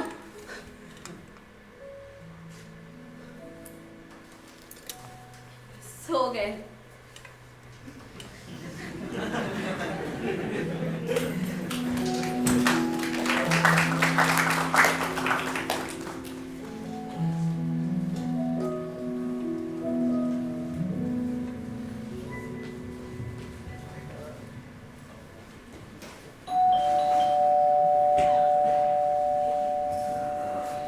मोदन बाबू, मोदन बाबू, अरे मोदन बाबू। अरे आप हैं? हम इधर से गुजर रहा था तो सोचा 2-4 मच्छी मदन बाबू के लिए लेता चलूं। मच्छी मदन को बहुत फायदा करेगी। नहीं डॉक्टर साहब, हम लोग मछली नहीं खाते। अरे मच्छी ढेर है, बाहर गाड़ी में रखा है, आप थोड़ा सा लीजिए। डॉक्टर साहब, हम लोग मछली नहीं खाते और आप कितने खुश नसीब है ना कि सैटरडे संडे को तो आप अपने मरीजों को बिल्कुल भूल ही जाते हैं। ऐसी तो कोई बात नहीं बाबा, लेकिन इस सैटरडे संडे हमारे पास कोई इमरजेंसी केस नहीं था ना, यही वास्ते हम फिशिंग पे चला गया। इमरजेंसी कैसी होती है आपके लिए इमरजेंसी? इधर मरीज मर रहा है, वो आपके लिए इमरजेंसी नहीं है। क्या बोलेगा बाबा, हमारा बहुत सारा पेशेंट तो मरने ही वाला है और जो मरने वाला है उसके लिए हम क्या कर सकता है। डॉक्टर होके ऐसी बातें करते हैं आप? आपको शर्म आनी चाहिए। मैं सोच भी नहीं सकती थी कि आप इतने नीच और गिरे हुए इंसान हैं। सुन लीजिए, मैं आपके पास से केस हटा रही हूँ। केस? कैसा केस? ये तुम क्या बोलता है? ये बात और है कि आप मुझे बताना नहीं चाहते, पर उनको ऐसी नाजुक हालत में छोड़कर, जबकि वो जिंदगी की आखिरी घड़ियां गिन रहे हैं, आपको फिशिंग पर जाना ठीक लगा? उषा, तुम्हारा माथा खराब हो गया कि तुम क्या बोलता है? मदन डेथ बेड पर है। अब बहाने बनाने की कोई जरूरत नहीं है। मैं आज शाम को उन्हें मुंबई के टाटा हॉस्पिटल ले जा रही हूँ। हंस रहे हैं आप? आपको शर्म आनी चाहिए। उषा, हम दुनिया में बहुत सारा वैल्यू लोग देखा है, लेकिन उसमें से एक भी तुम्हारा हस्बैंड को माफ नहीं कर सकता है बाबा। तो क्या डॉक्टर साहब वो बिल्कुल ठीक है? हाँ, वो बिल्कुल ठीक है और ये बात तो हम उसको भी बताया था। पर वो मुझसे ये क्यों कहते हैं कि मैं मरने वाला हूँ? अब इसका क्या कारण है ये तो हम नहीं बता सकता, लेकिन ये जरूर कह सकता है कि वो बिल्कुल तंदुरुस्त था। अब समझी कि यही कि मुझे उन पर शक हो गया था कि वो किसी दूसरी औरत से मोहब्बत करने लगे, तो बस वो सब झूठ छुपाने के लिए नाटक रचा। अरे इस रकम का नाटक आजकल पति पत्नी में बहुत कॉमन है। अच्छा, हम मच्छी बाद में लेके आए, अभी हम चलता है। Okay, goodbye. तो आप ये सोचते रहे कि मुझे अच्छा बेवकूफ बनाया। अब मुझे सब कुछ साफ दिखाई देता है। जब मैं घर पर नहीं रहती हूँ तो आप क्या करते हैं? कहाँ जाते हैं? भाग के जाते होंगे उसके घर पर, खूब हंसते होंगे मुझ पे।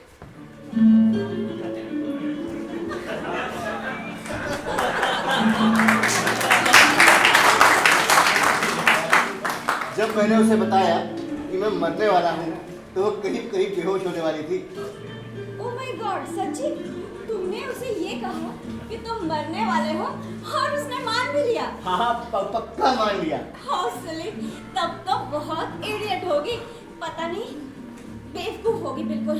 हाँ वो तो है, लेकिन इस तरह झूठ बोलते मुझे बुरा तो लगा, लेकिन क्या करूँ, तुमसे मिलने का और कोई रास्ता भी तो नहीं है। तुमने बिल्कुल ठीक किया। अब पता नहीं ये दीदियाँ अपने आप को क्या समझती हैं, शादी हुई नहीं कि उन्हें लगता है मर्द केवल उनके लिए। आदमी कोई ड्रेस या रिंग है जो कहीं और फिट नहीं हो सकता। ये तो सही है, लेकिन वो बेचारी करेगी भी क्या, मेरे सिवाय उसका और कोई है ही नहीं। डियर एक बात बताओ। हाँ पूछो। वो देखने में कैसी है? अरे वैसे ही जैसे सभी शादीशुदा औरतें होती हैं। इसका मतलब वो बहुत ब्यूटीफुल नहीं है? बिल्कुल नहीं। तो फिर तुम उसे छोड़ क्यों नहीं देते?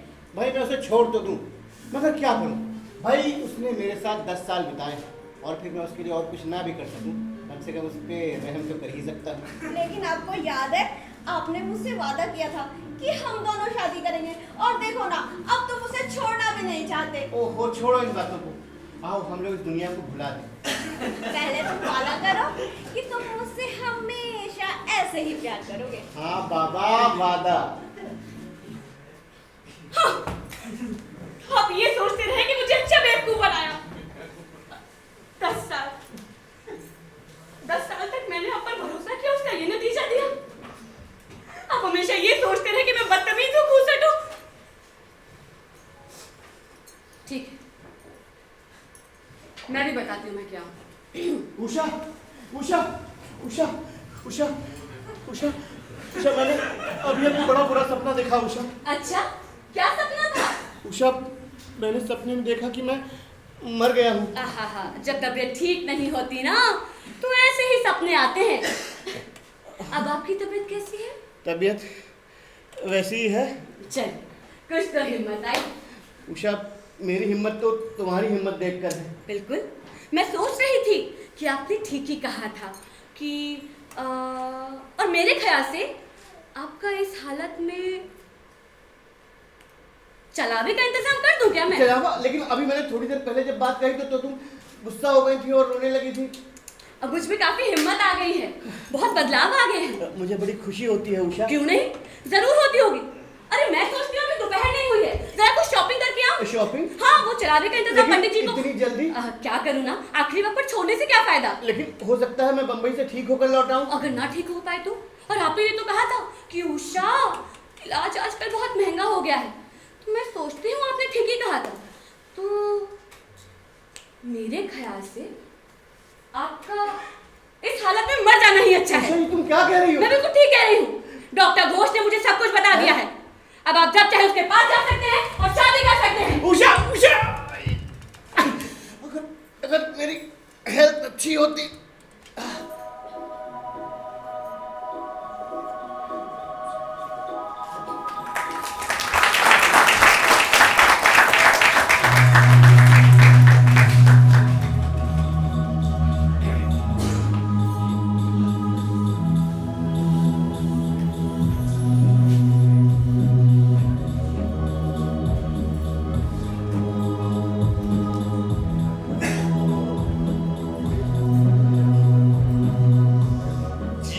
डॉक्टर साहब मुझे मालूम पड़ गया है कि मैं मरने वाला नहीं हूँ, और ये बात मुझे इतने बड़े ड्रामे के बाद, जी हाँ मुझे बहुत खुशी है, लेकिन ये बात मुझे इतने बड़े ड्रामे के बाद मालूम पड़ी है। आपको अगर किसी मरीज को बताना हुआ करे तो प्लीज कायदे से बताया करिए कि वो मरने वाला नहीं है, और किसी और डॉक्टर को फोन करना हुआ करे तो बराए मेहरबानी मेरा टेलीफोन इस्तेमाल ना कीजिएगा। जी नहीं, मुझे मछली नहीं चाहिए जी। वाह मदन वाह, तुम्हारा भी जवाब। तुम्हारा कहने का मतलब? बहुत भोले बनते। अरे तुम्हें शर्म आनी चाहिए, उषा जैसी बीवी पाकर भी तुम दूसरों के साथ कुछ लड़ाते। तो आपको क्या तकलीफ है? आप मेरे बच्चे ही हुआ। अरे ये बात कहते हुए तुम्हें शर्म आनी चाहिए। उषा के लिए मेरे दिल में बहुत इज्जत है, और जैसा तुम सोच रहे हो ना वो ख्याल मेरे दिल में कभी नहीं आया। मोहन, तुमने टैक्सी बुला ली है? हाँ आने ही वाली होगी। तो मुझे स्टेशन तक तो छोड़ दोगे ना? हाँ जरूर, तुम चाहो तो मैं भी तुम्हारे साथ चलूं? नहीं नहीं, दिन का ही तो सफर है। उषा उषा एक मिनट, मेरी बात मानो, मैं सच बोल रहा हूँ। मैं आपकी एक बात सुनने को भी तैयार नहीं। और क्या, अब कहने को बचा ही क्या है। तुम चुप रहो। तुम कौन हो तो हमारे बीच बोलने वाले? उषा, मैं कसम खा के कहता हूँ, मुझे पूरा यकीन हो गया था मैं मरने वाला हूँ। चाहो तो ये चिट्ठी पढ़ लो। खत? पहले बहाना बनाते हो फिर खत लिखते हैं, क्यों? तभी लिखा था ना? नहीं उषा, मैं कसम खा के कहता हूँ, मैं सच बोल रहा हूँ। बस रहने दीजिए। आपने जिस कदर मुझे बेवकूफ बनाया है ना, वो भला मैं कैसे भूल सकती। मैं तो आपको सच में मुंबई ले जा रही थी इलाज के लिए। उषा, उस वक्त तुमने कितनी हिम्मत से काम लिया। अब तुम चुप रहो यार। उषा, मुझे मालूम है कि मेरी बीवी में कितनी हिम्मत और मोहब्बत है। कोई आदमी इतनी नीच बात सोच भी कैसे सकता है कि अपनी बीवी को झूठ मूठ बताए कि वो मर रहा है। उषा, मैं सही कह रहा हूँ, ईमानदारी की बात बता रहा हूँ, कसम से कह रहा हूँ। मैंने डॉक्टर घोष को और डॉक्टर शर्मा से बात करते सुना किसी और मरीज के बारे में, तो मुझे लगा कि मैं मरने वाला हूँ। अच्छा, तो आप ये चाहते हैं कि मैं इस सारी बात सुनकर आप पर यकीन करूं? आपने डॉक्टर घोष को फोन पर बात करते सुना और आपने ये मान लिया कि आप मरने वाले हैं। क्या आप सचमुच चाहते हैं मैं इस बात पर यकीन करूं? हाँ उषा, मैं सही बोल रहा हूँ। मुझे ताजुब सिर्फ इस बात का होता है कि आखिर ये सब करके आपको क्या फायदा हुआ? अच्छा मोहन, तुम ही बताओ, कुछ फायदा हुआ ही नहीं। पहले मुझसे ये कहना कि मैं मरने वाला हूँ और फिर नहीं मरना। मुझे शक तो होना ही था। उषा, हमारा पाला एक बहुत बड़े 420 के साथ पड़ा है। बिल्कुल ठीक कहते हो, मगर इन्होंने इससे बचने की तरकीब क्या सोची होगी? बड़ी आसान है। पहले तुम्हें ये बताया कि मैं मर रहा हूँ, और फिर जब सबको ये मालूम चलने लगा कि जनाब तो मरने में बहुत वक्त ले रहे हैं, तो ये कह दिया कि एक्सरे की गलती थी, या स्पुतनिक में ऐसी दवा निकली है कि जिससे आप मर नहीं सकते। भाई, इन दोनों बातों से तुम्हें यकीन और खुशी होगी, और ये ऐसे में अपने कारनामे छुपा लेंगे, है ना सर? हाँ, आसान तो है। प्लान तो वाकई बहुत आसान बनाया था, मगर जनाब एक गलती कर गए।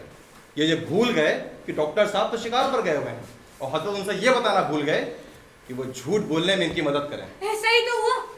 डॉक्टर साहब मुझे इत्तेफाकन मिल गए और उन्होंने मुझे सब कुछ बता दिया। अच्छा, मोहन, तुम्हारी टैक्सी आ गई है। अच्छा उषा, अब मैं चलता हूँ। तुमसे मिलकर बहुत खुशी हुई। काश ये सब गड़बड़ नहीं हुई होती तो कुछ दिन और तुम्हारे साथ बताता, मगर खैर। पर अब तो तुम यहाँ से जा रही हो ना, अब तो हम लोग मिलते ही रहेंगे। ये लो मेरा कार्ड, इसमें मेरा फ़ोन नंबर भी है। मैं पहुँचते ही तुम्हें फ़ोन करूँगी। हाँ देखो, करना ज़रूर, भूलना नहीं।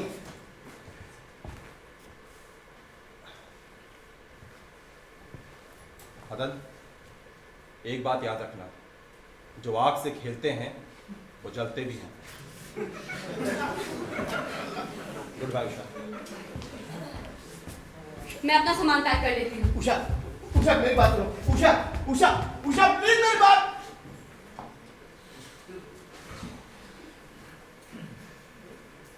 हेलो मदन, मदन, तुम्हारी तबीयत कैसी है? देखो, तुमने कहा था ना तुम्हारा लाइफ स्केच, में लाइफ स्केच लिखना है तुम्हारा।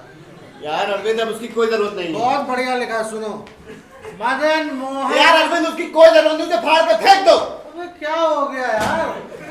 मैं मर नहीं रहा हूँ। अबे क्या बात करते हो यार, तुम इतनी आसानी से हार नहीं माननी चाहिए। तुम तो कितने बहादुर आदमी हो। अरविंद, तुम मेरी बात नहीं समझ रहे हो। डॉक्टर साहब ने बताया है, मैं बिल्कुल तंदुरुस्त हूँ, मैं मरने वाला नहीं हूँ। तुम मर नहीं रहे हो तो फिर ये खुशी की बात है। हाँ, खुशी की बात है। इससे अच्छा होता कि मैं मर जाता। नहीं मदन, यूँ नहीं कहते। अच्छा ये बताओ क्या हुआ था? एक्सरे लेने में कोई भूल थी या फिर दवाई? ना एक्सरे ना कोई दवाई, सब मेरी गलतफहमी का नतीजा था। गलतफहमी? लेकिन यार तुमने तो मुझसे। हाँ, मैंने कहा था आई am sorry. I am sorry. वाह, तुम्हें मालूम है गम दूर करने के लिए 3 दिन से बराबर पी रहा हूँ। 2 दिन 2 रात से तुम्हारा लाइफ स्केच लिख रहा हूँ, और अब तुम साला मर भी नहीं रहे। Arvind, I am sorry. अपने खास दोस्त को बेवकूफ बनाने का बहुत अच्छा तरीका दिया है। मैं 2 दिन से रो रहा हूँ, लाइफ स्केच लिख रहा हूँ, और अब जनाब मर भी नहीं रहे। यार तुमने तो ना सब मामला ही सब चौपट कर दिया है। अब ये बताओ, क्या उषा को मालूम है कि तुम नहीं मर रहा है? हाँ। क्या रिएक्शन था उसका? ठीक नहीं था। वो भी कैसे सकता? तुमने वहम की हद का दी। अब यार वो केवल इस बात के लिए नाराज नहीं है। तो क्या कुछ और बात भी है? हाँ, उसे लगता है कि मैंने ये सब ड्रामा इसलिए किया क्योंकि मैं किसी और से प्यार करता हूँ। सच यार, जाने न औरतों को भी साला क्या क्या ख्याल आते हैं। अब यार कोई ख्याल आता हो, वो मुझे छोड़ के जा रही है। ऐसा नहीं हो सकता। यार वो बम्बई जा रही है। अरे मैं नहीं मान सकता। अबे पार्किंग कर रही है अंदर वो। तुमने समझाने की कोशिश नहीं की। मैंने यार बहुत समझाने की कोशिश की, लेकिन अरविंद तुम तो वकील हो ना? हाँ वकील हूँ। यार मान लो किसी औरत को ये शक हो जाए कि उसका शौहर किसी और से मोहब्बत करता है तो वो इस बात का यकीन कैसे दिलाए? नहीं, किसी भी तरह यकीन नहीं दिला सकता। लेकिन यार मैं किसी से मोहब्बत नहीं करता। इससे कोई फर्क नहीं पड़ता। मगर यार कोर्ट भी तो कहता है ना कि अगर गुनाह साबित ना हो तो आदमी बेगुनाह होता है। अबे लेकिन ये सब कोर्ट की नजरों में हुआ, तुम्हारी बीवी की नजरों में नहीं। मतलब अब कुछ नहीं हो सकता। सोचता हूँ मेरे को। अच्छा ये बताओ, क्या उषा ने सचमुच मान लिया है? हाँ। तब तो तुम सिर्फ एक काम कर सकते हो। क्या? पैर पकड़ लो उसके, माफी मांग लो। तुम कबूल करते हो कि तुमने किसी और से मोहब्बत की, जबकि मैंने मोहब्बत नहीं की। जी हाँ, तुम्हारे बचने का सिर्फ एक यही उपाय है। जब मैंने गुनाह किया नहीं तो मैं माफी किस बात की मांगू? तुम बिल्कुल ठीक कहते हो, तुमने गुनाह नहीं किया है, तुम बेकसूर हो। लेकिन उषा की नजरों में तो तुम गुनहगार हो। अब जिद करने से क्या होगा? मान लो कि उषा बिल्कुल ठीक सोचती है, इससे सब ठीक हो जाएगा। अबे सब ठीक हो जाने से क्या मतलब है? वो कोई नई नवेली दुल्हन बनकर तो घर आएगी नहीं, लेकिन हाँ उसका गुस्सा जरूर शांत हो जाएगा। यार अगर कभी कभी मेरे मन में आता है कि मैं खुदकुशी कर लूं। क्या पागलपंती की बात करते हो यार? इतने साल तुम्हारे साथ रही है, ऊपर से तुमसे प्यार भी करती है।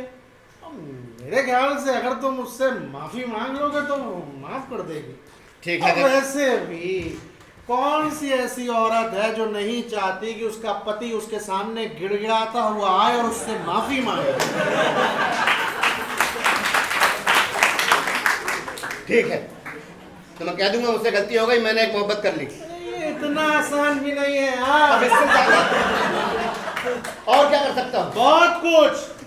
वो ये जानना चाहेगी कि लड़की दिखने में कैसी है, क्या रंग है, क्या रूप है, तुम कब कब और कहां कहां उसको लेकर गए, और उसके साथ उषा के किसी दोस्त ने तुम्हें देखा या नहीं देखा। क्या ये सब भी पूछा जाएगा? और ये भी कि तुम उससे कितनी मोहब्बत करते हो। कितनी मोहब्बत? भले ही करते हो, लेकिन कहना यही है कि नहीं करता। वाह, अजीब। मतलब मैंने आज तक ये सुना था कि लोग जो है झूठ बोलते हैं मोहब्बत छुपाने के लिए, और मैं दुनिया का पहला ऐसा आदमी होऊंगा जो ये कबूल करेगा कि हाँ मैंने मोहब्बत की। बिल्कुल, तुम्हें कबूल करना पड़ेगा क्योंकि तुम्हारे बचने का सिर्फ एक यही उपाय है। मैं इन सब सवालों का जवाब नहीं दे पाऊंगा। तुम्हें देना होगा मदन बाबू, इन सब सवालों का जवाब तुम्हें देना होगा। अगर तुम जरा सा भी अटक गए या झिझक गए तो उसको पूरा पूरा यकीन हो जाएगा कि तुम किसी एक लड़की से मोहब्बत नहीं करते, बल्कि इतनी सारी लड़कियों से मोहब्बत करते हो कि झट से नाम भी नहीं बता पा रहे। झूठ बोलना आसान नहीं होगा। अगर ऐसी बात है तो ठीक है, उषा ना माने, जाना चाहती है जाए, वो रहा दरवाजा।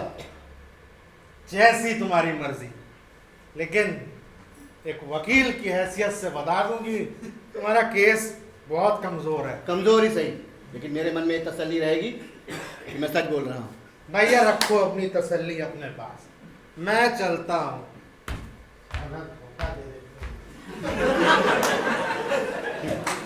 कबूल कर लो, कबूल कर लो, कबूल कर लो। आज 10 साल हो गए शादी के। सैकड़ों लड़कियां जिंदगी में आई, मगर किसी की तरफ आंख उठाकर नहीं देखा। अगर मालूम होता कि ये नौबत आएगी तो एक आध मोहब्बत मैं भी कर लेता। कबूल कर लो, कबूल कर लो।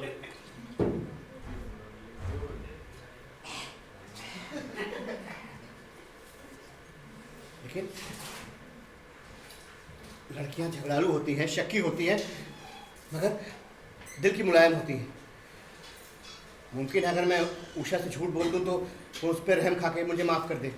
ठीक है, मैं झूठ बोलूंगा, मैं झूठ बोलूंगा, बोलूंगा, बोलूंगा। उषा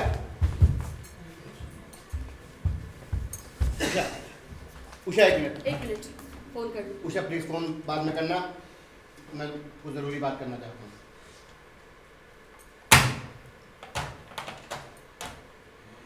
उषा,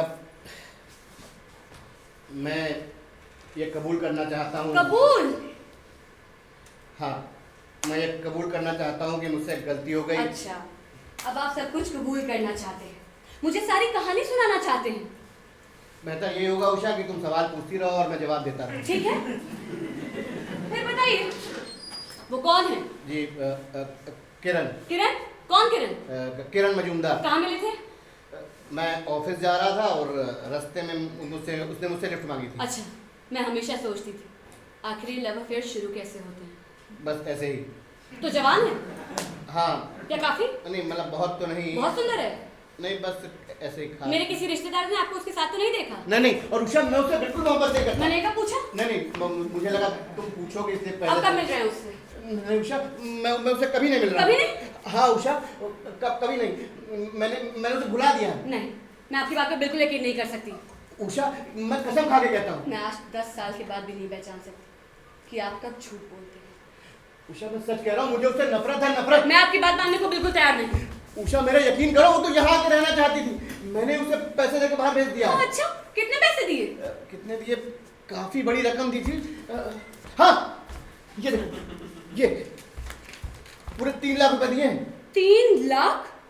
और कल मैं सब्जी कुछ ज्यादा ले आई थी, आप मुझ पर नाराज हो रहे थे। अब अपने शादीशुदा जिंदगी को बचाने के लिए 3 लाख रुपया कौन सी बड़ी रकम? नहीं, कुछ समझ नहीं आता। कुछ समझ नहीं आता। 10 साल जिस शादी में प्यार था, मोहब्बत थी, कुछ समझ नहीं आता। आखिर आपने ये क्यों किया?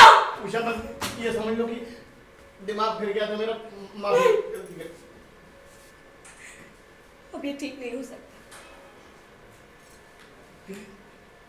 आपको पता है, अभी कुछ देर पहले मैं जब सामान पैक करने गई थी ना, तो मेरे मन में ख्याल आया, जो मैं कर रही हूं वो ठीक तो है। 10 साल आपने कभी झूठ नहीं बोला, और अब आप कह रहे हैं कि मैं उससे प्यार नहीं करती, तो मैं मान क्यों? सारी बातों को भुला दो। पर अब तो आपने सब कुछ कबूल ही कर लिया है, तो मेरे रहने से फायदा क्या?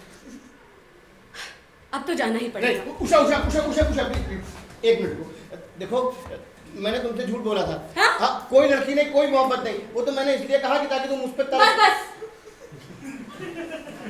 रहने दीजिए। अब आप सिर्फ एक काम कर सकते हैं। हाँ बताओ उषा। मेरा बैग लेके आइए। क्या? जाइए। उषा प्लीज मेरा बैग लेके आइए। उषा एक बार में बैग लेके आइए।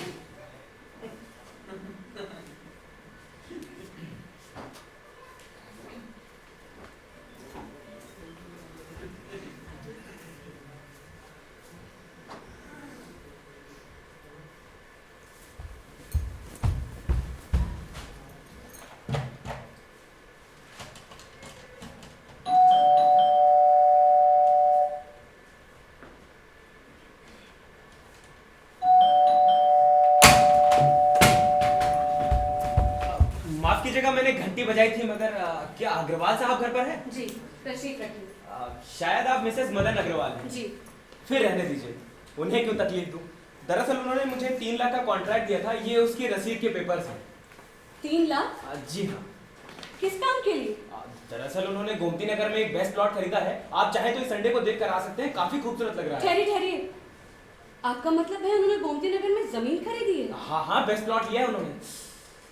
मैं भी कैसा बेवकूफ हूँ, उन्होंने ये बात इनसे छुपा के रखने के लिए कही थी और मैंने सब कुछ बता दिया। सही कहते हैं लोग, सेल्समैन को ज्यादा बात करने की आदत पड़ ही जाती है। क्या कोई दूसरी औरत? नहीं, लेकिन किसी दूसरे आदमी का इंतजाम किया था। दूसरे आदमी का? हाँ, उन्होंने कहा था एक प्लॉट दूसरे हस्बैंड के लिए बुक कर दीजिए। अब समझी, हाँ, हमें तो इतना अच्छा लगा कि हम तो पब्लिसिटी में इस्तेमाल करना चाहते हैं। खैर मैंने आपको ये बात बता दी, इससे अग्रवाल साहब नाराज तो नहीं होंगे? नहीं मिस्टर अब्दुल बेग। बेग साहब, जी आप एक काम करेंगे, जी बिल्कुल। ये पेपर्स अपने साथ ले जाइए और इन्हें पोस्ट कर दीजिएगा। अच्छा, इससे ये भी नहीं पता चलेगा कि अग्रवाल साहब ये सब जान पाएंगे कि आप ये बात जानती हैं। आदाब, मैं 2 दिन में रजिस्ट्री के पेपर पे जाता हूँ। आदाब।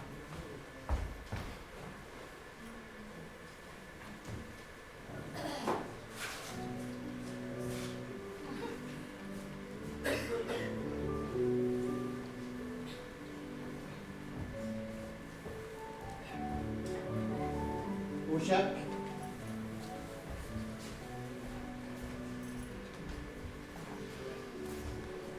यही सामान है? जी। देखो उषा, वैसे तुम मुझे छोड़ के जा रही हो, लेकिन कभी किसी चीज़ की ज़रूरत पड़े तो प्लीज़ फ़ोन कर देना। सुनिए, देखो उषा, तुम बहुत सुना चुकी हो और मैं बहुत सुन चुका हूँ।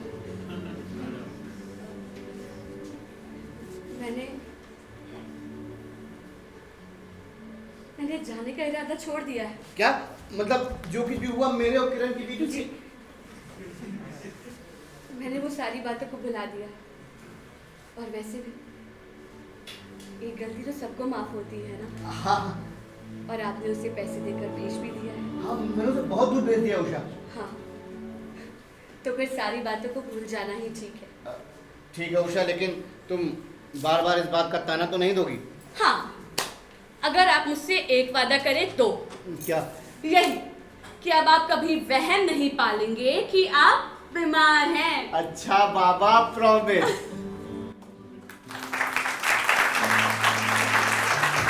बाबू, आपके कोरियोग्राम का रिपोर्ट आ गया। मदर, तुम्हारा लाइफ स्केच मैंने छपने भेज दिया, लेकिन अजी जनाब, यादगार तैयार है। उषा, तुम भी चलो मेरे साथ। स्वीटहार्ट, हम शादी कब कर रहे हैं? उषा डार्लिंग,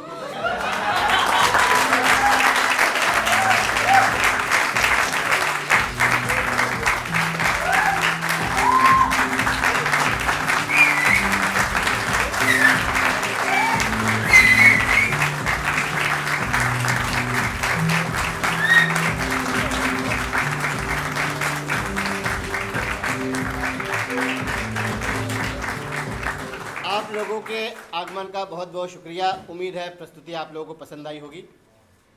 5 मिनट का समय और पात्रों से आपका परिचय करा देता हूं।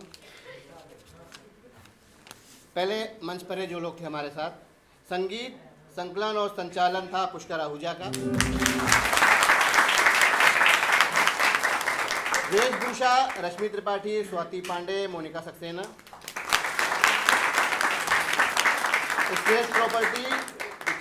Stage property Nitish Bhardwaj, पोशिता Raj Singh.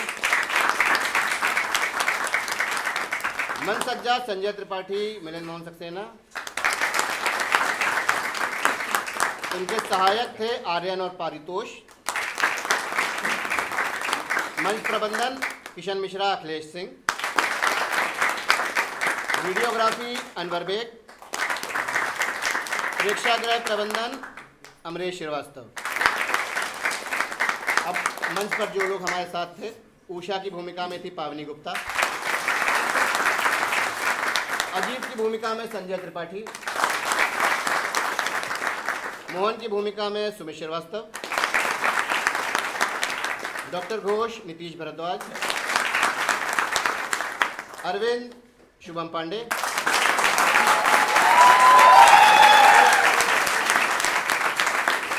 Bag की भूमिका में किशन मिश्रा। आदमी जो गुब्बारे खरीदने आता है, हिमांशु अग्रवाल। और जो लड़की मोहब्बत कर रही थी, प्रिया राठौर। और मदन की भूमिका में मैं, अंकुश सक्सेना। इसके लेखक थे रणवीर सिंह और इसका निर्देशन, परिकल्पना और प्रकाश था मनीष सैनी का।